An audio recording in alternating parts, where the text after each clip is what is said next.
ឡើងលេងចុះអ្នកមកហ៊ានខ្លាចនៅត្រូវនឹងអង្គកប្អូនអត់ចុះអ្នកមកហ៊ានខ្លាចនៅត្រូវនឹងអង្គកប្អូន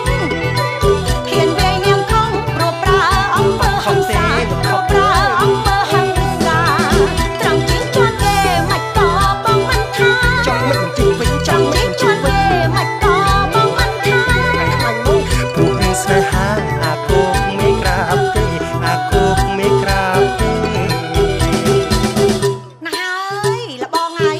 រឿងមន់ទៅឲ្យមន់គេដោះស្រាយគ្នាគេទៅ